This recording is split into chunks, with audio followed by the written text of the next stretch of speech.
So hello everyone guys, welcome back to YouTube channel knowledge क्रीडा. विद्यार्थी मित्रांनो, 12वी मराठीचा बोर्ड पेपर 13 फेब्रुवारी 2025ला होणार आहे. मग या 13 फेब्रुवारीला होणाऱ्या बोर्ड पेपरमध्ये कशा टाईपचे तुम्हाला क्वेश्चन विचारले जातात, कोणकोणते इम्पॉर्टंट क्वेश्चन्स आहेत, त्यासोबत कमी दिवसामध्ये आता तुमच्याकडे जेवढे सुद्धा दिवस राहिलेले आहेत. आता तुम्ही हा व्हिडिओ कधी पाहतात मला माहिती नाही आहे, बट जो बोर्ड पेपर आहे 13 फेब्रुवारीला तुम्हाला, तर त्याच्यासाठी तुम्हाला जर समजा 2 दिवस 3 दिवस किंवा 4 ते 5 दिवस किंवा एखादा महिनासुद्धा जरी वेळ असेल, तुम्ही हा व्हिडिओ पाहत असाल तर तुमच्यासाठी हा खूप इम्पॉर्टंट आहे. या वेळेमध्ये तुम्ही चांगला अभ्यास करू शकता. 2 ते 3 दिवसामध्ये सुद्धा किंवा 10 ते 15 दिवसामध्ये सुद्धा जेवढे सुद्धा तुमच्याकडे दिवस आहे, जे सुद्धा मी तुम्हाला सांगणार आहे या व्हिडिओमध्ये, ते तुम्ही फॉलो करून नक्की चांगली प्रिपरेशन करू शकता आणि चांगला स्कोर मराठीच्या बोर्ड पेपरमध्ये करू शकता. कारण की दरवर्षी विद्यार्थ्यांना अशाच पद्धतीचे खूप इम्पॉर्टंट व्हिडिओज मी प्रोव्हाइड करत असतो बोर्ड एक्झामसाठी. ठीक आहे, तर पहा, महत्त्वाचं सांगायचं आहे तुम्हाला, 12वी मराठीचा बोर्ड पेपरचं आपल्याला काय करायचं आहे, चांगला स्कोअर करायचा आहे कमी वेळेमध्ये. तर याची एक आपली प्लॅन असायला पाहिजे, एक स्ट्रॅटजी असायला पाहिजे. ठीक आहे, तर स्ट्रॅटजी पूर्ण डिटेलमध्ये मी तुम्हाला सांगतो. तर स्ट्रॅटजीमधला आपला पहिला पॉईंट आहे तो म्हणजेच की पेपर पॅटर्न. ठीक आहे, पहिला पॉईंट काय आपला, पेपर पॅटर्न. जर तुम्हाला पेपर द्यायचा आहे बोर्डचा पण तुम्हाला पेपर पॅटर्नच माहीत नाही, तर तुम्ही सर्वात मोठी इथं चूक करू राहिले. जर तुम्हाला पेपर पॅटर्न माहिती पडला की पेपर कशा पद्धतीनं येणार आहे हे अगोदरच माहीत पडलं, पेपर पॅटर्न माहीत पडला, तर तुम्ही इझिली त्याचा स्टडी करू शकता, अभ्यास करू शकता. आता माझं म्हणणं असं नाही आहे की सर्वांनाच इथं पेपर पॅटर्न माहिती आहे किंवा पेपर पॅटर्न माहीत नाही म्हणून. बऱ्याच विद्यार्थ्यांना पेपर पॅटर्न माहिती आहे, त्यानुसार ते अभ्याससुद्धा करत आहेत. बट इम्पॉर्टंट काय, मी तुम्हाला इथं पुन्हा सांगतो की पेपर पॅटर्न नेमका कसा असतो बोर्ड एक्झामसाठी मराठीचा. ठीक आहे, तर सर्वात पहिली गोष्ट आपण इथं पाहणार आहोत तो म्हणजेच की पेपर पॅटर्न. आता महत्त्वाचं काय माहिती आहे का, सर्वांनी चॅनलला इथं सबस्क्राईब करून ठेवायचं आहे. ठीक आहे, मला माहिती आहे तुमचा वेळ खूप कमी आहे, मला टाईमपास तुमचा करायचा नाही आहे. ठीक आहे, म्हणून ही फालतू गोष्ट नेहमी मी म्हणत नाही तुम्हाला की सबस्क्राईब वगैरे करा म्हणून. अगोदर सर्वांनी सबस्क्राईब करून ठेवा, कारण की मला माहिती आहे आता नाही केलं तरी बोर्डच्या पेपरच्या वेळेस तुम्ही येऊन जाऊन माझ्या चॅनलवरती येणार आहात आणि माझेच तुम्ही व्हिडिओ बघणार आहे, कारण की त्या पद्धतीनं तुम्हाला मी सर्वांना इथं गायडन्स आणि जे काही आहे स्ट्रॅटेजी वगैरे सर्व शेअर करत असतो. ठीक आहे, म्हणून नेहमी म्हणणार नाही, एकच वेळ म्हणतो, सबस्क्राईब करून ठेवा, बेल नोटिफिकेशन ऑलवरती सेट करून ठेवा आणि व्हिडिओ सगळीकडे शेअर करा आणि व्हिडिओला आताच लाईक करून ठेवा. ठीक आहे, तर चला आपण इथं पाहूया. सगळ्यात पहिला पॉईंट पाहणार आहोत आपण तो म्हणजेच की स्ट्रॅटजीमधला पेपर पॅटर्न. ठीक आहे, तर पेपर पॅटर्न इथं पाहूया. ठीक आहे, तर पहा, 12वीचा मराठी बोर्ड पेपर एकूण किती मार्क्ससाठी, टोटल 80 मार्कासाठी तुमचा इथं पेपर येतो. 80 मार्काचा पेपर इथं डिवाईड करण्यात आलेला आहे वेगवेगळ्या विभागामध्ये. तर कसे विभागणी पाहूया आणि त्याचे मार्कसुद्धा इथं आपण पाहूया. पहिला आहे तुमचं गद्य. गद्य म्हणजेच काय, तुमचे पॅरेग्राफ उतारा तुम्हाला विचारतात. तर गद्यावरती तुम्हाला एकूण किती 20 मार्क्ससाठी प्रश्न असतात. ओके, नंतर आहे पद्य. पद्य म्हणजेच कविता. कवितेवरती तुम्हाला एकूण 16 मार्क्ससाठी प्रश्न विचारतात. नंतर आहे साहित्य प्रकार. साहित्य प्रकारावरती तुम्हाला किती 10 मार्क्ससाठी प्रश्न विचारतात. नंतर आहे उपयोजित लेखन. उपयोजित लेखनामध्ये 14 मार्क्ससाठी प्रश्न विचारतात. नंतर आहे व्याकरण व लेखन. टोटल 20 मार्क्ससाठी, सर्वात महत्त्वाचं आहे 20 मार्क्ससाठी तुम्हाला विचारतात. असं टोटल 80 मार्काचा तुमचा इथं पेपर बनतो. तुम्हाला अगोदर हे माहिती होतं का? माहिती असेल, पण ज्यांना माहिती नाही मला कॉमेंट्स करून नक्की सांगा. ओके, तर पहा, आता पूर्णपणे आपण पेपर पॅटर्न इथं पाहूया डिटेलमध्ये आणि याचमध्ये पेपर पॅटर्न सांगताच तुम्हाला मी स्ट्रॅटजीसुद्धा सांगणार आहे की कमी दिवसामध्ये जेवढे सुद्धा तुमच्याकडे दिवस आहेत त्यामध्ये कसा अभ्यास करायचा आहे. ठीक आहे, तर चला अगोदर पेपर पॅटर्न इथं पाहूया. तर पहा, सगळ्यात पहिले म्हणजे तुमचा इथं विभाग नंबर 1 आहे गद्य. गद्य म्हणजेच काय, तुमचा पॅरेग्राफ 20 मार्क्ससाठी. यामध्ये पहा, आता तुम्हाला कृती नंबर 1 विचारतात. कृती नंबर 1 मध्ये काय विचारतात, तर तुम्हाला एक उतारा, एक पॅरेग्राफ तुम्हाला इथं दिलेला असतो. ओके, हा जो पॅरेग्राफ आहे तुमचा पठित उतारा आहे. पठित उतारा म्हणजेच काय, तुमच्या पुस्तकामध्ये ते जे तुमचे इथं पाठ तुम्हाला दिले, जे चॅप्टर तुम्हाला दिले त्यामधून तुम्हाला उतारा विचारतात. म्हणजे तुम्हाला पेपरमध्ये दिलेला असतो, त्यामधून तुम्हाला उत्तरं शोधून लिहायची असतात. ठीक आहे, आता या उतार्यावरती पाहू शकता 2 प्रश्न विचारतात. ठीक आहे, आकलन कृती, नंतर स्वमत अभिव्यक्ती, असे 3 प्रश्न विचारतात. ठीक आहे, 3 प्रश्न विचारतात. टोटल 8 मार्क्ससाठी, म्हणजे 2-2 मार्काचे काय 2 प्रश्न विचारतात आणि 4 मार्काचा स्वमत अभिव्यक्ती हा प्रश्न विचारतात. ठीक आहे, तर असे एकूण तुम्हाला पहिल्या उतार्यावरती जो पुस्तकामधून येणार आहे त्याला 8 मार्कसाठी प्रश्न विचारणार आहेत. आता हे तुम्हाला पेपर पॅटर्न सांगत आहे म्हणून वरते सांगत आहे, पुढे डिटेलमध्ये सांगणार आहे पुढे नंतर, ठीक आहे, हे कशा पद्धतीने तुम्हाला इथं विचारतात म्हणून, ठीक आहे. आताच तुम्ही काय करा की हे वरती समजून घ्या, ठीक आहे. नंतर तुम्हाला पूर्ण स्ट्रॅटेजी जी आहे आपली पूर्ण डिटेलमध्ये सांगणार आहे कसा अभ्यास करायचा म्हणून, ठीक आहे. त्यानंतर आहे तुम्हाला पुढचा प्रश्न याचमध्ये पहिल्या गद्य विभागामध्ये, तो म्हणजेच की पठित गद्य म्हणजेच पठित गद्य. पठित म्हणजे हा सुद्धा तुम्हाला दुसरा उतारा तुमच्या पुस्तकामधून विचारतात. यामध्ये सुद्धा तुम्हाला आकलनकृती आणि स्वमत अभिव्यक्ती टोटल असे 8 मार्कासाठी 3 प्रश्न विचारतात, ठीक आहे. त्यानंतर तिसरा प्रश्न येतो तुम्हाला, तो म्हणजेच की अपठित गद्य उतारा. अपठित म्हणजेच काय, पुस्तकाच्या बाहेरचा, पुस्तकामधून नाही, तुम्हाला पुस्तकाच्या बाहेरचा प्रश्न इथं विचारला जाणार आहे. प्रश्न म्हणजेच काय, एक उतारा दिला जाणार आहे. ओके, हा उतारा दिला जाणार आहे, एक पॅरेग्राफ दिला जाणार आहे, तो तुमच्या पुस्तकामधला नसून पुस्तकाच्या बाहेरचा असणार आहे. यामध्ये पहिला प्रश्न आकलनकृती, दुसरा प्रश्न सुद्धा आकलनकृती, असे 4 मार्कासाठी या पॅरेग्राफवरती तुम्हाला प्रश्न विचारले जाणार आहे. तर तुम्ही पाहिलं कशा पद्धतीनं तुम्हाला टोटल 20 मार्क्ससाठी गद्य म्हणजे तुमच्या पॅरेग्राफवरती प्रश्न विचारतात. समजलं तुम्हाला. 2 पठित उतारे पुस्तकामधून आणि एक अपठित म्हणजे पुस्तकाच्या बाहेरचा उतारा असते तुम्हाला, त्यावरती प्रश्न विचारतात, ठीक आहे. पुढचा आपण पाहूया विभाग नंबर 2 पद्य. पद्य म्हणजेच काय, कविता. कवितेमध्ये काय काय विचारतात चला पाहूया. एकूण 16 मार्क्ससाठी तुम्हाला हे असते. यामध्ये पहा कृती नंबर 2 यामध्ये पठित पद्य. पठित पद्य म्हणजे तुमच्या पुस्तकामधली कविता विचारतात तुम्हाला. यामध्ये पहा तुम्हाला सेम टाईपचे प्रश्न असतात. आकलनकृती स्वमत अभिव्यक्ती. आता हे आकलनकृती काय आहे, स्वमत अभिव्यक्ती काय आहे, हे तुम्हाला डिटेलमध्ये सांगणार आहे मी, त्याचं टेन्शन घेऊ नका, ठीक आहे. आता आपण पेपर पॅटर्न पाहतो, ठीक आहे. तर असे तुम्हाला टोटल 8 मार्कासाठी हे 3 प्रश्न इथं विचारतात. ओके, त्यानंतर दुसरा प्रश्न विचारतात तुम्हाला पठित पद्य पाठावर. ओके, म्हणजेच काय की तुम्हाला इथं कविता दिलेली असते, त्या कवितेचा तुम्हाला काय इथं अर्थ लिहायचा असतो. ओके, 4 काव्यपंक्ती म्हणजे तुमच्या पुस्तकामधल्या ज्या कविता आहेत ना, त्या कोणत्याही कवितेमधून एका काय करताय की 4 ओळी घेतात, त्या 4 ओळी तुम्हाला इथं देतात आणि त्याचा तुम्हाला अर्थ लिहा. ओके, कवितेच्या ओळीचा अर्थ लिहायला तुम्हाला इथं सांगतात. टोटल 4 मार्क्ससाठी हा एक स्पेशल प्रश्न असतो, लक्षात ठेवा, महत्त्वाचा आहे.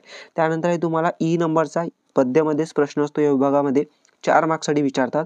आता इथं इंटरेस्टिंग आहे, लक्षात ठेवा. इथं तुम्हाला प्रश्नामध्ये 2 प्रश्न विचारतात, ठीक आहे. पहिलं असते तुम्हाला पाहू शकता काव्य सौंदर्य. ओके, 4 ते 6 तुम्हाला काव्यपंक्ती. ओके, म्हणजे पुस्तकामधली कविता असते त्यातल्या 4 ते 6 ओळी देतात तुम्हाला आणि त्याचं तुम्ही काव्य सौंदर्य करा असं सांगतात, ठीक आहे. आता यामध्ये किंवा म्हणजेच काय की हा काव्य सौंदर्याचा प्रश्न सोडवा किंवा रसग्रहण हा एक प्रश्न सोडवा, म्हणजे कोणताही एक प्रश्न सोडवा, ठीक आहे. याच्यामध्ये सेम तुम्हाला 4 काव्यपंक्ती दिलेल्या असतात, 4. ओके, आणि त्याचं तुम्हाला रसग्रहण करायचं असते. तर अशा पद्धतीने तुम्हाला यामध्ये प्रश्न विचारतात आणि कोणते एक सोडवलं यामधलं काव्य सौंदर्य किंवा रसग्रहण तर 4 मार्क्ससाठी तुम्हाला इथं विचारतात. तर पद्य विभाग असा 16 मार्क्ससाठी तुम्हाला विचारतात. 2 पुस्तका आणि जे कविता असतात ना तुम्हाला सर्वच्या सर्व पुस्तकामधूनच येणार आहेत. यामध्ये एक कविता, यामध्ये एक कविता, यामध्ये एक कविता आणि यामध्ये एक टोटल 4 कवितेवरती तुम्हाला इथं प्रश्न राहणार आहेत तुमच्या पुस्तकामधल्या, म्हणून कविता सर्वात इम्पॉर्टंट आहेत. नंतर पहा तुम्हाला असते पुढचं, ते म्हणजेच काही साहित्य प्रकार कथा. साहित्य प्रकार कथा एकूण 10 मार्क्ससाठी तुम्हाला विचारतात. साहित्य प्रकार कथामध्ये तुम्हाला पाहू शकता कृती नंबर 3 असते. यामध्ये तुम्हाला 2 प्रश्न विचारतात, पाहू शकता पहिला आणि दुसरा. आता यामध्ये आकलनकृती तिन्ही याच्यामध्ये सेमच दिसते तुम्हाला. आकलनकृती म्हणजे नेमकं काय पुढे सांगतो मी तुम्हाला, ठीक आहे. 4 मार्क्ससाठी विचारतात. नंतर मध्ये तुम्हाला यामध्ये सुद्धा तुम्हाला 6 मार्क्ससाठी असतात. ओके, पाहू शकता यामध्ये असते तुम्हाला 4 कृती दिलेल्या असतात, त्यापैकी 2 सोडवणे अपेक्षित. 4 पैकी कोणती तुम्हाला इथं 2 सोडवायचे असतात. यासाठी पाहू शकता टोटल 6 मार्क आहेत, म्हणजे प्रत्येकाला 3 मार्क तुम्हाला दिलेले असतात, ठीक आहे. हे साहित्य प्रकार कथा म्हणजेच काय तुमच्या पुस्तकामध्ये असते, ते पुढे सांगतो मी तुम्हाला, ठीक आहे. नंतर आहे तुम्हाला महत्त्वाचं उपयोजित मराठी. उपयोजित मराठी म्हणजे तुम्हाला विभाग क्रमांक 4 आहे, 14 मार्क्ससाठी विचारतात. आता बघा यामध्ये सुद्धा सेम प्रश्न असतो. मध्ये तुम्हाला 4 मार्क्ससाठी प्रश्न असतो. यामध्ये तुम्हाला 1 ते 4 उपयोजित घटकांवर आधारित प्रत्येकी 2 गुणांसाठी 4 आकलनकृती देणे, त्यापैकी 2 सोडवणे. म्हणजे 4 प्रश्न असतात, त्यापैकी 2 सोडवा, प्रत्येकाला 2 मार्क, 2 सोडवले तर असे टोटल 4 मार्क्ससाठी तुम्हाला इथं विचारतात. ओके, 4 पैकी 2 सोडवायचे असतात 4 मार्क्ससाठी, ठीक आहे. त्यानंतर तुम्हाला प्रश्न, यामध्ये सुद्धा सेम तुम्हाला 10 मार्क्ससाठी प्रश्न असतात, ठीक आहे. यामध्ये 4 तुम्हाला प्रश्न दिले असतात, कोणते 2 सोडवा, प्रत्येकाला 5 मार्क. समजलं, प्रत्येकाला 5 मार्क असतात तुम्हाला ओके, आणि त्यापैकी 2 सोडवले तर 10 मार्क्ससाठी हा प्रश्न तुमचा इथं आहे. तर उपयोजित मराठीसुद्धा खूप महत्त्वाचा आहे 14 मार्क्ससाठी. ओके, त्यानंतर सर्वात महत्त्वाचा विभाग येते तो म्हणजेच की विभाग क्रमांक 5 व्याकरण व लेखन. ओके, आपल्या पेपरमधला म्हणजे जो पेपर पॅटर्न आहे मराठीचा, तर पेपर पॅटर्नमध्ये सर्वात महत्त्वाचा येते तुम्हाला शेवटचा विभाग, तो म्हणजे व्याकरण व लेखन.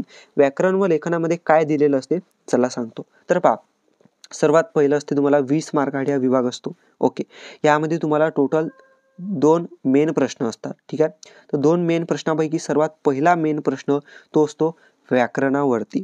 लक्षात ठेवा, व्याकरणावरती असतो.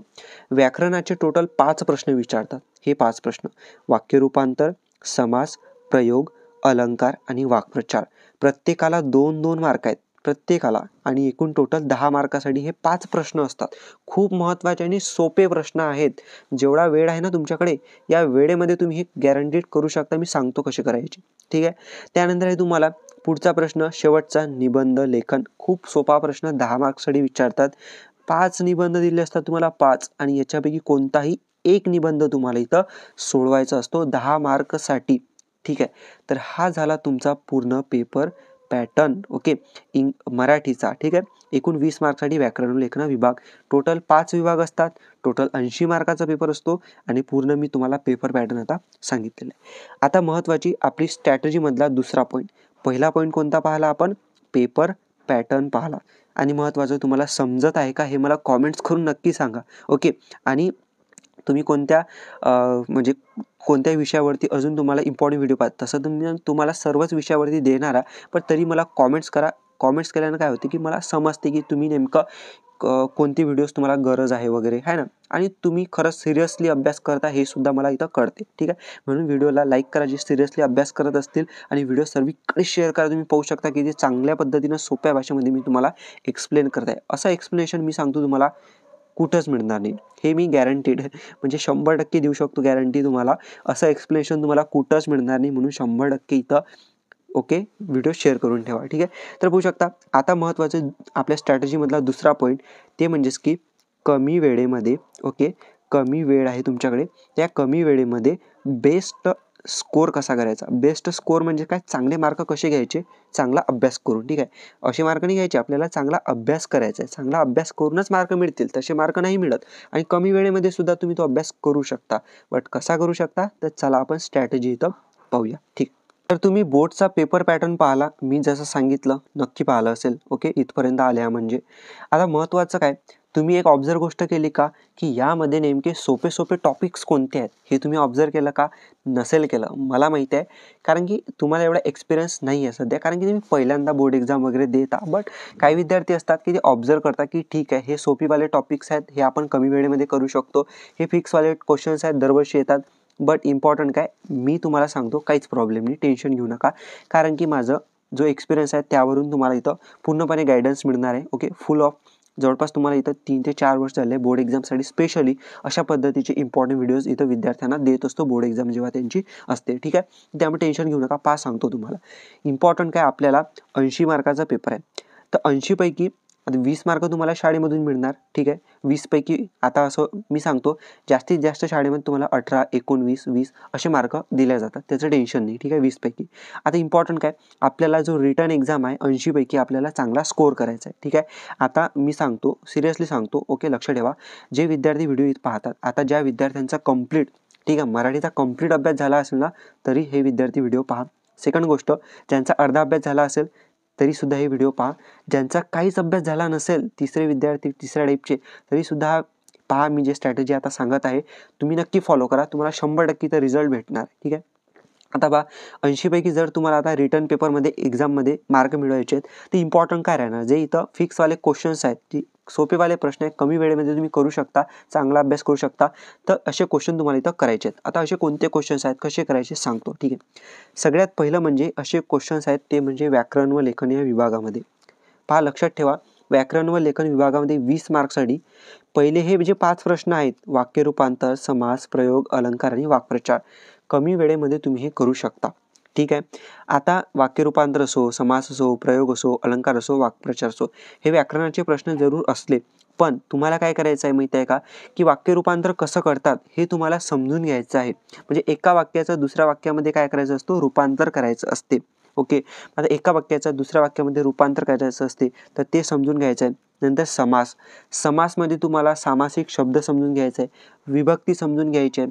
ओके, त्याचा विग्रह समजून घ्यायचा आहे, सामासिक शब्द तुम्हाला ओळखायचा आहे, तर हे तुम्हाला समजून घ्यायचं आहे. प्रयोग, प्रयोग तुम्हाला समजून घ्यायचा आहे, अलंकार समजून घ्यायचा आहे, वाक्प्रचार समजून घ्यायचा आहे. तर आता समजून घ्यायचं आहे म्हणजेच काय, तुम्हाला हे शिकायचं आहे आणि हे कमी वेळेमध्ये तुम्ही शिकू शकता. ओके, म्हणून तुम्हाला मी इथं सांगत आहे. ओके, तर तुम्ही काय करायचं, हे 10 मार्कासाठी खूप इम्पॉर्टंट हे 5 प्रश्न आहेत व्याकरणाचे, हे तुम्ही कमी वेळेमध्ये याचे लेक्चर पहा. आता लेक्चर वगैरे कुठं पाहायचे, ते लेक्चर पाहण्यासाठी आपला क्रॅश कोर्स आहे. ठीक आहे, ह्या प्रश्नावरती सर्व आपला क्रॅश कोर्स आहे. जे जे प्रश्न मी तुम्हाला आता सांगणार आहे त्याच्यावरती आपला क्रॅश कोर्स आहे. ओके, इंग्लिश आणि मराठीचा दोन्ही मिळून तो क्रॅश कोर्स बनवलेला आहे. आता तुम्ही म्हणत असाल की तुमचा क्रॅश कोर्स तुम्ही इथं प्रमोट करत आहात. बघा, मला प्रमोट करण्याची गरज नाही आहे पहिली गोष्ट तर. ठीक आहे, तुमच्या फायद्यासाठीच मी तर सांगत आहे, जास्त प्रमोट पण करणार नाही आहे. ज्याला जॉईन करायचं आहे ते विद्यार्थीचं जॉईन करा आणि याच्यामध्ये असं काहीच सांगणार नाही. ठीक आहे, जे रिअल आहे तेच सांगतो. याची फी जर ठेवली आहे आम्ही, ठीक आहे. क्रॅश कोर्स कुठं मिळणार आहे, क्रॅश कोर्समध्ये आपलं ॲप आहे. ठीक आहे, नॉलेज किडा म्हणून आपलं ॲप आहे. ठीक आहे, नॉलेज किडा म्हणून ॲप डाउनलोड करायची लिंक तुम्हाला डिस्क्रिप्शनमध्ये मिळेल. ओके, डिस्क्रिप्शनमध्ये ॲप डाउनलोड करायचं, नाव वगैरे टाकायचं, मोबाईल नंबर टाकायचा, लॉग इन करायचं आणि त्यामध्ये गेल्यानंतर 12th इंग्लिश मराठी हा क्रॅश कोर्स मिळते. त्यामध्ये तुमच्याकडे बोर्ड एक्झामसाठी कितीही कमी दिवस असो, 2 दिवस, 3 दिवस, 5 दिवस, 10 दिवस, 15 किंवा 1 महिना, किती कमी दिवस असो, त्यामध्ये तुम्ही जॉईन केलं बोर्ड एक्झामसाठी तर हे लेक्चर तुम्ही पाहून चांगले मार्क्स तुम्ही 100% मिळू शकता. ठीक आहे, एक वेळ सांगितलं, तुम्ही वाटत असेल तर नक्की करा. कारण की बघा, मला प्रमोट करायचं नाही, तर मला तुम्हाला चांगले मार्क्स कसे मिळवून द्यायचे हे सांगायचं. ठीक आहे, तर आता पहा यामध्ये इम्पॉर्टंट काय आणि महत्त्वाचं, हे जी फीज आहे ना 199 रुपये आहे याची फीस. ठीक आहे, आणि 215 रुपयाचे टोटल होतात, GST वगैरे गव्हर्नमेंटचे आहे म्हणून. ठीक आहे, हे पण सांगून देतो. ठीक आहे, आणि महत्त्वाचं, याच्यामध्ये तुम्ही रिचार्जसारखंच पेमेंट वगैरे करून यामध्ये जॉईन करू शकता. ठीक आहे, जर ज्यांना वाटत असेल करायचं त्यांनाच मी इथं सांगत आहे. ठीक आहे, तर तुम्ही जॉईन करू शकता आणि त्याचा फायदा घेऊ शकता. ठीक आहे, नंतर आहे महत्त्वाचं पहा, हे जे लेक्चर्स आहेत तुम्ही हे जे तुम्हाला क्वेश्चन्स आहेत याचे तुम्ही कमी वेळेमध्ये प्रिपरेशन करू शकता. त्याचनंतर दुसरा महत्त्वाचा प्रश्न आहे तुम्हाला निबंध लेखन. पहा किती सोपी आहे. आता निबंध लेखन म्हणजेच काय, आता तुम्ही मराठीवाले विद्यार्थी आहात, तुम्हाला निबंध लेखन हा पहिल्यापासून माहीत आहे कशा पद्धतीचं असतं. फक्त तुम्हाला याचा अभ्यास काय करायचा आहे, की हे 5 प्रकारचे निबंध असतात. वर्णनात्मक निबंध, व्यक्तिचित्रणात्मक निबंध, आत्मवृत्तात्मक निबंध, कल्पनाप्रधान निबंध आणि वैचारिक निबंध. 5 प्रकारचे निबंध समजून घ्यायचे. समजलं तुम्हाला, की यामधला कोणता सोपी जातो आपल्याला हे पाहायचं, त्याची प्रॅक्टिस करायची, निबंध लिहून पाहायचे. जेवढा वेळ आहे तुमच्याकडे, जेवढे निबंध लिहिणं होत असतील. वर्णनात्मक निबंध होते का, 2 एक्झाम्पल सॉल्व्ह करून पहा. व्यक्तिचित्रणात्मक निबंध लिहून पाहणं होते का, 2 एक्झाम्पल याचे सॉल्व्ह करून पहा. आत्मवृत्तात्मक निबंध लिहिणं होऊन पाहते का, याचे सॉल्व्ह करा. कल्पनाप्रधान, वैचारिक निबंध याचे सॉल्व्ह करा. जोपर्यंत प्रॅक्टिस करणार नाही तोपर्यंत तुम्हाला हे येणार नाही. म्हणून 10 मार्क जर तुम्हाला कन्फर्म करायचे असतील तर निबंध लेखनाचे प्रकार पहा. हे सुद्धा क्रॅश कोर्समध्ये तुम्हाला सर्व शिकवलेलं आहे. ठीक आहे, हे तुम्ही काय करा, लेक्चर पहा, याचं प्रॅक्टिस करा, 100% तुम्हाला इथं येऊन जाईल. ठीक आहे, तर हे तुम्ही 20 मार्क कमी वेळेमध्ये 100% गॅरंटी इथं कन्फर्म करू शकता. ठीक आहे, 20 मार्क, अजून सांगतो किती मार्क तुम्ही कव्हर करू शकता. ठीक आहे, आता महत्त्वाचं पहा, हे झालं तुमचं. आता महत्त्वाचं सांगतो तुम्हाला उपयोजित मराठी. ठीक आहे, उपयोजित मराठी आहे तुमचं. उपयोजित मराठीमध्ये काहीच नाही. ठीक आहे, सिम्पल सांगतो मी, जास्त टाइमपास मला करायचा नाही आहे. उपयोजित मराठीमध्ये तुम्हाला तुमच्या पुस्तकामध्ये, ठीक आहे, तुमच्या पुस्तकामध्ये तुम्हाला उपयोजित मराठी दिलेलं आहे. सिम्पल आहे, याला कोणता ट्रिक नाही आहे, याला कोणती हे नाही आहे, म्हणजे शॉर्टकट नाही आहे. तुम्हाला काय करावं लागणार, उपयोजित मराठी तुमच्या पुस्तकामधलं सिम्पल वाचावं लागणार. ओके, वाचावं लागणार, ते समजून घ्यावं लागणार. आता मराठी आहे म्हणून तुम्ही इझिली वाचू शकता, ते समजून घेऊ शकता. समजल्यानंतर तुमच्या पुस्तकामध्ये प्रश्न दिलेले आहेत त्याची तुम्हाला प्रॅक्टिस करायची आहे. तुमच्याकडे जर एखादी गाईड असेल त्यामधून प्रॅक्टिस करा. हे 14 मार्क तुमचे 100% कन्फर्म होऊ शकतात. मी सांगतो उपयोजित मराठी. ठीक आहे, लक्षात ठेवा, मी सांगत आहे उपयोजित मराठी आणि वरती कोणता प्रश्न आहे, साहित्य प्रकार. ठीक आहे, उपयोजित मराठी आणि साहित्य प्रकार हे जे 2 विभाग आहेत, हे 10 मार्कसाठी आणि पुढचा 14, असे 24 मार्कसाठी 2 विभाग आहेत. मी सांगतो कुठूनच याचा अभ्यास करू नका, फक्त सिम्पल मेथड आहे. तुमचं पुस्तक आहे त्यामधून हे 2 जे तुम्हाला साहित्य प्रकार आणि उपयोजित मराठी पुस्तकामध्ये दिलं आहे ते वाचा, त्याचे प्रश्न पुस्तकामधले सोडवा. ओके, आणि गाईड जर असेल तुमच्याकडे तर त्यामधले शिल्लकचे क्वेश्चन सोडवा. तुमचं 100% साहित्य प्रकार आणि उपयोजित मराठी तर होऊन जाईल. बाकी तुम्ही काहीच करू नका, मी सांगतो तुम्हाला ते तुम्ही करा. फक्त पुस्तक तुमच्यासाठी मोस्ट इम्पॉर्टंट आहे साहित्य प्रकार आणि उपयोजित मराठीसाठी. ठीक आहे, हे झालं आपलं. त्यानंतर आता महत्त्वाचं सांगतो कवितेसाठी. तर कवितेमध्ये पहा एकूण टोटल तुम्हाला 16 मार्क्ससाठी कविता असते. आता 16 मार्क्ससाठी पहा सर्वात अगोदर तुम्हाला मी अर्थ समजून सांगतो. ठीक आहे, आता कविता तुम्हाला देतात, कवितेमध्ये प्रश्न विचारतात. पहिला काय आकलन कृती. आकलन कृती म्हणजेच काय याचा अर्थ आता सांगतो मी तुम्हाला. ठीक आहे, आकलन कृती भरपूर ठिकाणी तुम्हाला दिलेला आहे पॅरेग्राफमध्ये सुद्धा. तर आकलन कृती म्हणजेच काय, जे तुम्हाला समजा कविता आहे, ठीक आहे, कविता जे तुम्हाला ओळी दिलेल्या आहेत कवितेच्या तुमच्या प्रश्नपत्रिकेमध्ये, तर ते कवितेमधून तुम्हाला आकलन कृती म्हणजे शोधून लिहावं लागणार. जो प्रश्न तुम्हाला दिलेला आहे तो प्रश्न तुम्हाला इथं त्याचं उत्तर कवितेमधून शोधून लिहावं लागणार, त्याला आकलन कृती म्हणतात. आकलन कृती म्हणजेच काय, आकलन करणे म्हणजे त्याला समजून घेणे. म्हणजे जे कविता तुम्हाला दिलेली आहे ते तुम्ही वाचा, ते तुम्ही समजून घ्या, त्याचा अर्थ समजून घ्या. जर तुम्ही ते वाचली, त्याचा अर्थ समजून घेतला आणि त्यानंतर तुम्ही आकलन केलं त्याचं, नंतर जे प्रश्न तुम्हाला दिले आहेत ते तुम्ही इझिली सोडवू शकता. माझं एकच सजेशन राहील, तुमचा उतारा असो की कविता असो, जेव्हा तुम्हाला प्रश्न दिलेले असतात डायरेक्टली प्रश्नावरती जंप करू नका, प्रश्नावरती जाऊ नका. पहिले कविता वाचा, त्याचा अर्थ समजून घ्या. तुम्ही जरी 100दा वाचली असेल तुमच्या 1-2 वर्षामध्ये 10वीमध्ये, पण तरी प्रश्नपत्रिकेमध्ये एक वेळ ते वाचा, समजून घ्या. जेव्हा समजाल आकलन कृतीचे प्रश्न काही सेकंदामध्ये तुम्ही सोडवा, 4 मार्क असेच कन्फर्म करा. ठीक आहे, उतारा असो कविता असो, जे तुम्हाला दिले आहे ते व्यवस्थित वाचा, त्याला टाईम द्या. ओके, 2 मिनिट तुमचे शिल्लक जाऊ द्या, 5 मिनिटं शिल्लक जाऊ द्या, पण काही सेकंदामध्ये उत्तर सापडायचं असेल आकलन कृतीचं तर तुम्ही ते अगोदर वाचा. ठीक आहे, नाहीतर आकलन कृतीचे प्रश्न वाचतच राहाल, ते शोधत राहाल, टाईम वेस्ट होईल. ठीक आहे, म्हणून पहिले कविता वाचा, आकलन करा, समजून घ्या, नंतर आकलन कृतीचे प्रश्न तुम्ही सोडवा. ठीक आहे, खूप सोपं आहे. ठीक आहे, त्यानंतर अभिव्यक्ती कृती. आता अभिव्यक्ती म्हणजेच काय, स्वमत अभिव्यक्ती. सर्वात महत्त्वाचं सांगत आहे, स्वमत अभिव्यक्ती म्हणजे स्वतःचं मत. स्वतःचं मत म्हणजेच काय, तुम्हाला एक प्रश्न दिलेला असतो की हा टॉपिक आहे, समजा झाडे लावा झाडे जगवा, याच्यावरती तुमचं मत मांडा. आता तुमचं मत काय असणार, प्रत्येकाचं सारखं असणार का, झाडे लावा झाडे जगवा? नाही, प्रत्येकाचं वेगवेगळं मत असणार. मग आता या प्रश्नामध्ये काय सांगितलं आहे, 4 मार्क्ससाठी विचारतात. ठीक आहे, अभिव्यक्ती, स्वमत अभिव्यक्ती. स्वमत म्हणजेच काय, स्वतःचं मत, तुमचं स्वतःचं मत. आता प्रत्येकाचं मत सारखं नसणार, जे तुमचं मत असेल या प्रश्नामध्ये मांडा, या प्रश्नामध्ये लिहा. जे तुम्ही लिहाल ते त्याला मार्क इथं आहेत. फक्त लिहायला काय असलं पाहिजे, महत्त्वाच्या गोष्टी सांगत आहे, लक्षात ठेवा.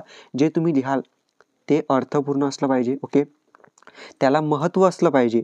तुम्ही बिनफालतू काही नाही लिहायचं, महत्त्व त्याला असलं पाहिजे, अर्थपूर्ण असलं पाहिजे. छोट्या छोट्या वाक्यामध्ये लिहा, पण ते अर्थपूर्ण असलं पाहिजे. नाहीतर बिनफालतू 2 पॅरेग्राफ किंवा 2 पेजेस लिहिले 4 मार्क्ससाठी 0 मार्कसुद्धा मिळू शकतात. पण तेच जर तुम्ही छोटे छोटे 2 पॅरेग्राफ लिहिले किंवा एकच पॅरेग्राफ लिहिला मोठावाला, तर त्याला तुम्हाला इथे 4 मार्क मिळू शकतात, जर त्याला अर्थपूर्ण असेल, महत्त्वपूर्ण असेल तर. म्हणून स्वमत अभिव्यक्ती असं लिहायचं. आणि महत्त्वाचं, तुम्ही ज्या बेंचवरती बसता ना पुढच्याचं पाहायचं स्वमत अभिव्यक्ती, ना मागच्याचं पाहायचं. जे स्वमत अभिव्यक्ती ते स्वतःचं मत आहे, ते तुम्ही काही पण लिहा.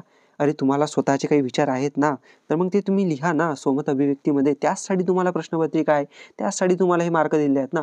4 पैकी 3 मिळतील, 4 पैकी 4 सुद्धा मिळू शकतात जर तुम्ही चांगलं लिहिलं तर. म्हणून ते लिहा, 4 मार्क तुम्हाला इझिली मिळतील. ठीक आहे, त्यानंतर सांगतो महत्त्वाचं, तुम्हाला दिलेलं आहे पुढचं सांगतो. तुम्हाला दिलं आहे पंक्तीचा अर्थ लिहा आणि हे काव्य सौंदर्य आणि रसग्रहण. लक्षात ठेवा, काव्यपंक्तीचा अर्थ लिहा म्हणजे कवितेच्या ओळी दिल्या आहेत त्याचा अर्थ लिहायचा असतो. नंतर एक तुम्हाला दिलं आहे काव्य सौंदर्य. काव्य सौंदर्यामध्ये सुद्धा जो ओळी तुम्हाला दिलेल्या असतात त्या ओळींचा अर्थ वगैरे लिहायचा असतो, ते तिथं मांडायचं असते. ठीक आहे, सौंदर्य वगैरे दिलं असतं तुम्हाला माहिती आहे. ठीक आहे, त्यानंतर रसग्रहण आहे. रसग्रहणामध्ये सुद्धा तुम्हाला काव्य सौंदर्य वगैरे असं येते, तर त्याचं तुम्हाला दिलं असतं. महत्त्वाचं सांगत आहे पहा, जेवढ्या सुद्धा तुम्हाला कविता तुमच्या पुस्तकामध्ये दिलेल्या आहेत त्या सर्वच्या सर्व कवितेचं जर तुम्हाला खरोखर सिरियसली कमी वेळेमध्ये पूर्णच्या पूर्ण मार्क घ्यायचे असतील, कोणते 4 मार्क याचे काव्यपंक्तीचा अर्थ लिहा आणि 4 मार्क काव्य सौंदर्य किंवा रसग्रहण याचे जर तुम्हाला खरोखर घ्यायचे असतील तर तुम्ही काय करा, सर्वच्या सर्व कवितेचं काव्यपंक्तीचा अर्थ समजून घ्या. ओके, सगळ्यात पहिली गोष्ट करा, ज्या ज्या कविता दिल्या आहेत ना त्याचा अर्थ तुम्ही समजून घ्या. याला कोणता पर्याय अजिबात नाही. जर तुम्हाला आउट ऑफ मार्क घ्यायचे असतील तर सर्व कवितेचा अर्थ तुम्ही समजून घ्या पहिली गोष्ट, कारण की तुम्हाला फायदा होणार आहे. जर तुम्ही सर्व कवितेचा अर्थ समजून घेतला तर या प्रश्नामध्ये सुद्धा फायदा होणार आहे, कृती 2 मध्ये, आकलन कृती अभिव्यक्तीमध्ये. ठीक आहे, पण सगळ्यात मोठा फायदा होणार आहे तुमचा आ प्रश्न आणि ई प्रश्न, म्हणजे कवितेचा अर्थ, काव्यपंक्तीचा अर्थ लिहा, काव्य सौंदर्य आणि रसग्रहण. कारण की जर तुम्ही कवितेचा अर्थ समजून घेतला तर काव्य सौंदर्य आणि काव्यपंक्तीचा अर्थ लिहा आणि रसग्रहण हे तुम्ही इझिली सोडू शकता. म्हणजे जवळपास 4+4 8 मार्काचं तुमचं इथं कव्हर होऊ शकते. आता तुम्ही म्हणत असाल दादा सगळ्या कवितेचं आम्ही एवढं करू का? ज्याला खरं करायचं आहे, सिरियसली करायचं आहे, मार्क घ्यायचे आहे, तो इथं विद्यार्थी नक्की करतो. ठीक आहे, करतो म्हणजेच काय, असं नाही की तुम्हाला फक्त वाचून घ्यायचं आहे, नाही, त्याची तुम्हाला प्रॅक्टिस करायची आहे. जोपर्यंत प्रॅक्टिस करणार नाही तोपर्यंत काही येणार नाही, ठीक आहे. म्हणून प्रॅक्टिस करा त्याची, ठीक आहे. याच्यासाठी हाच एक ऑप्शन आहे, कवितेसाठी सर्व कवितेचं तुम्ही काव्यपंक्तीचा अर्थ लिहा, काव्यसौंदर्य रसग्रहण करून जा. 16 मार्क मी सांगतो आजच तुमचे 100% इथं कन्फर्म आहेत, ठीक आहे. जेवढे दिवस राहिले आहेत ना एवढं करून घ्या, ठीक आहे. हे झालं तुमचं. आता आपण पहिल्या विभागावरती येऊया, ठीक आहे. आता पहिला विभाग मी सांगतो तुम्हाला, पहिल्या विभागामध्ये तुम्हाला 20 मार्कांनी दिलेला आहे, ठीक आहे. सेम सांगतो तुम्हाला, पहिला उतारा, दुसरा उतारा आणि तिसरा उतारा, ठीक आहे. 20 मार्कांनी विचारतात. जसं कवितेसाठी मी तुम्हाला सांगितलं, जो उतारा याच्यासाठी सांगत आहे तुम्हाला आता, तर विभाग तुम्हाला गद्य आहे, म्हणजे उतारा जो तुम्हाला इथे पॅराग्राफ देणार आहेत अगोदर तो तुम्ही वाचा, त्याचा अर्थ समजून घ्या. जरी तुम्ही 10वीमध्ये वर्षभर तो वाचला असेल, पुन्हा एकदा प्रश्नपत्रिकेमध्ये वाचा, ठीक आहे. कारण की तुम्ही त्याचं समजून घेतलं, अर्थ समजून घेतला, 5 मिनिट शिल्लक जाऊ द्या ना, ओके, काही प्रॉब्लेम नाही, ठीक आहे. पण जर तुम्ही तो पूर्ण उतारा वाचला, जे 8 मार्काचे हे जे प्रश्न विचारतात ना, 3 प्रश्न तुम्हाला, ते तुम्ही इझिली सोडू शकता सोप्या पद्धतीनं. तुमच्या याच्यामध्ये टाईम जात नाही. याच्यामध्ये 5 मिनिटं शिल्लक घाला तुम्ही आणि तुम्हाला कॉन्फिडन्स येणार. असं नाही होणार की बाबा प्रश्न वाचत आहे, उत्तर शोधा, हे आहे का नाही, हे नाही, दुसरं, असं नाही होणार. तुम्ही व्यवस्थित वाचलं ना, तुम्ही व्यवस्थित प्रश्नसुद्धा सोडू शकता. म्हणून अगोदर उतारा वाचा, नंतर प्रश्न सोडवा, ठीक आहे. हे तुम्हाला मी इथं सांगितलेलं आहे, ठीक आहे. सेम तुम्हाला कोणतेही उतारा असो, मग आता तुम्हाला 2 उतारे पुस्तकामधून येतात, तिसरा उतारा पुस्तकाच्या बाहेरचा येतो. आणि स्वमत अभिव्यक्ती तर मी तुम्हाला कवितेसाठी सांगितलं. स्वमत अभिव्यक्ती म्हणजे स्वतःचं मत, ठीक आहे. पाहू शकता 4+4 आणि कवितेसाठी 4 असे 12 मार्क्ससाठी स्वमत अभिव्यक्ती तुम्हाला येते, ओके. तर हे तुम्हाला मी सांगितलेलं आहे, ठीक आहे. तर असे टोटल तुम्हाला पाहू शकता 20 मार्कसुद्धा तुम्ही इझिली गद्य म्हणजे तुमच्या उतार्यामध्ये कव्हर करू शकता, ठीक आहे. हे झालं महत्त्वाचं. आता पहा, तुम्हाला मी पूर्ण माहिती सांगितलेली आहे, स्ट्रॅटजी सांगितली आहे बोर्ड एक्झामसाठी. जेवढेसुद्धा दिवस तुमच्याकडे आहेत त्यामध्ये तुम्ही इझिली पूर्णच्या पूर्ण 5 विभागाचा असा अभ्यास करू शकता आणि तुमच्या गॅरंटीड स्कोर करू शकता, ओके. आता ही स्ट्रॅटेजी कशी वाटली कॉमेंट्समध्ये नक्की सांगा. ज्यांना क्रॅश कोर्स वगैरे जॉईन करायचं आहे तर ॲपची लिंक डिस्क्रिप्शनमध्ये आहे, पुन्हा एकदा सांगतो, आणि तिथं तुम्ही जॉईन करू शकता, ओके. फीज आहे त्याची, जे आहे ते सर्व रिअलमध्ये सांगत आहे, बट तिथं तुम्हाला व्हॅल्यू दिली आहे. जेवढं फीज आहे त्याच्या मनानं 1000 पटीनं त्यामध्ये चांगलं शिकवलेलं आहे. गॅरंटीड दरवर्षी आपला क्रॅश कोर्स असतो, यावर्षीसुद्धा आहे. तुम्ही जॉईन करू शकता जेवढासुद्धा वेळ आहे त्यामध्ये, ठीक आहे. जर तुम्हाला काही क्रॅश कोर्सबद्दल डाऊट असेल तर हा जो नंबर आहे, ओके, हा नंबर तुम्हाला इथं दिसतो, ओके 88068382 आणि 64 हा नंबर आहे. जर तुम्हाला काही डाऊट असेल तर याच्यावरती क्रॅश कोर्सबद्दल विचारू शकता. आणि महत्त्वाचं, जर तुमच्याकडे फोनपे पेमेंट वगैरे नसेल, कारण की काहींचं वय नसते ना 18, तर त्यांच्याकडे फोनपे वगैरे नसते, तर काही प्रॉब्लेम नाही. तुम्ही कोणत्याही नंबरवरून पेमेंट केलं, UPI ID वगैरे त्या तिथं ऑप्शन आहे, तिथं करू शकता. जर काही डाऊट असेल पेमेंटचं करायचं असेल तर पेमेंट माझ्या याच्यावरती करून मी तुम्हाला जॉईन करून देऊ शकतो. तर हा नंबर आहे, याच्यावरती कॉल करा डायरेक्टली. क्रॅश कोर्ससाठी मी तुम्हाला माझ्या नंबरवरून मी तुम्हाला इथं तुमच्या नंबरवरती इथं जॉईन करून देईल, ठीक आहे, क्रॅश कोर्समध्ये. तर अशा पद्धतीचं स्ट्रॅटेजी आहे बोर्ड एक्झामसाठी, ठीक आहे. आता महत्त्वाचं काय, अशा पद्धतीने तुम्ही अभ्यास करा आणि 100% तुम्हाला इथं चांगले मार्क्स नक्की मिळतील, ठीक आहे. व्हिडिओ कसा वाटला कॉमेंट्समध्ये नक्की सांगा, व्हिडिओ नक्की शेअर करा आणि अजून पुढच्या व्हिडिओसाठी वेट करा, सबस्क्राईब करून ठेवा. थँक्यू.